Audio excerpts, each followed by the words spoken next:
This week, we have a lot of hot takes going on, including Activision and Blizzard has had a lot of rough patches in recent weeks. They've lost their CFO at That's Activision. an understatement, Brett. The CFO of Activision left, and he joined Netflix most recently. And then after that, Blizzard CFO gets picked up by Jack Dorsey from Square, also the founder of Twitter. And Activision, Blizzard both don't have CFOs in both places. They have new people that have replaced them, but they lost executives back to back 2 weeks in a row. It's pretty crazy. It's a shakeup. It is a shakeup. And to add to that, before this, they've been having all kinds of internal issues with people at Blizzard saying that there's some trouble, going on. Like they're starting to pull back on different, like you're starting to cut corners. People are starting to leave. They're like paying people, it sounds like, to leave a little bit. Diablo Immortal was announced. Like, I mean, it's a conspiracy. The Illuminati is on this. It is. Illuminati confirmed, guys. We got it. So yeah, what do y'all think about this this whole debacle that's happening here at Activision Blizzard? We're gonna see a crash here pretty soon. I know on one of your podcasts you were talking about that too. Your last one. Yeah. And how you want to make that into a bigger. So maybe here you can talk about some thoughts you have on this. Yeah. Well, okay. So these companies, I feel like it depends on. It's like a case to case with Activision splitting.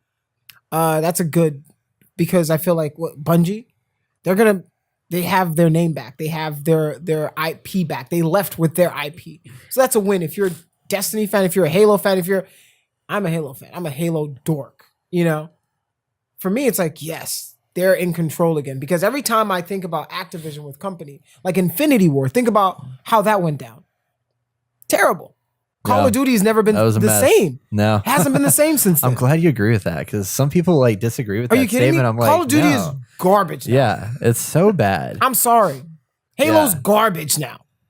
Yeah. I'm sorry. So I think, yes, Bungie gets everything's coming home. Let them make their own stuff. Activision, do what you got to do. Make whatever Onimusha. I don't even remember what last title you own to yourself. Like, Guitar Hero.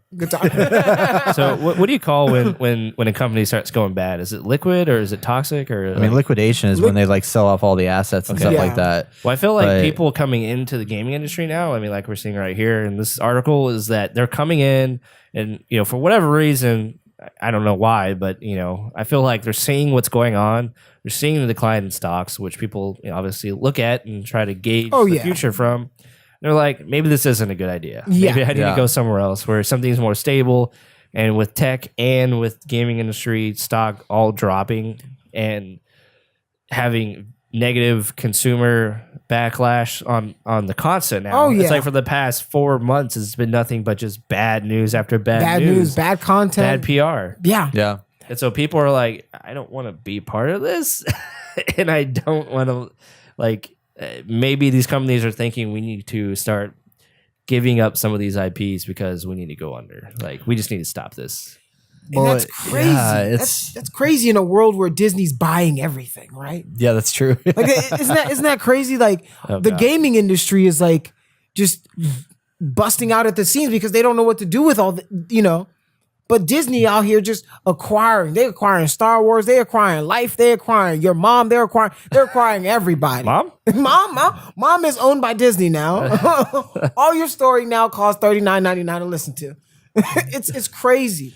I think what happened with with these big AAA companies is that things have moved so fast in the last 10, 15 years. Like we've gone from Mario Kart 64 to Red Dead Redemption 2. Yeah. That's like night and day difference. Right. And you now have teams that are 3, 4, 5 times the size as they used to be, spending the same amount of time or more on these games. So they've ramped up so quickly, and I think they haven't really educated themselves in how to do that the right way. They scale too fast, basically. Oh, that's I think that's artificially trying to game.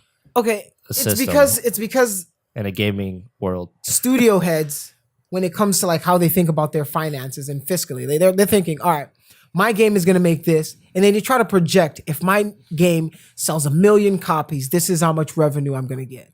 So they do their purchasing, they do their hiring based on that. So if I can take that, because you can take that to the bank. I'll take that to the bank. They'll give me a loan. I can hire this many people. All right. And that's happened to me in the industry where they'll hire, you'll see it a lot of times. When a game starts, they'll hire a bunch of people, surplus. There'll be like 5 modelers, 3 animators, 16 programmers. Everybody's living life. Everybody's got Dunkin' Donuts every day. Y'all eating good every day. All right. 1 year passes. All right, man. A few of the people's gone. Now it's like 3 modelers, 2 animators, 10 programmers. All right, okay. We're still here. Everybody, the core is still here. 3 years when the game is about to be released, you're going to get a skeleton crew.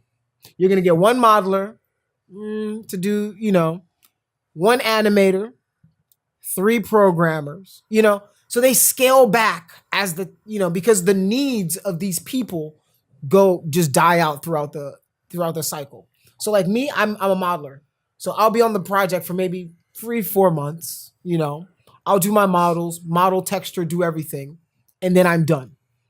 I'm just sitting around if anything fucks up down the line and they have to send it back to my department. But if they do, that's more money because some people, depending on like what my day rate is, think about that times like 100. Yeah. That's how many people for one day to bring all these people in this department to fix that one thing. But what the problem is right now is there's a level of overworking versus like the artwork that's coming out. And that's what the big issue is like, there was a time when I could crunch 48 hours, on a game and it was cool if it was my thing. It was, and it was acceptable back then. Like you hear stories about the guys in Disney. They'll camp under the desks of their, when they were making Toy Story. And for artists, like, man, that's beautiful. That's passionate shit. Not today. It doesn't work that way. Yeah, those days are over. Those days are over. Head on over to thegamer.net for a full podcast episode for our weekly game impressions and top headlines of the week. That's one of me doing an interview. Here's one of all of us. We'll make some cool things. Brett's also right here. Like this video, subscribe, keep up with all the latest video game news and opinions that you care about right here on The Inner Gamer.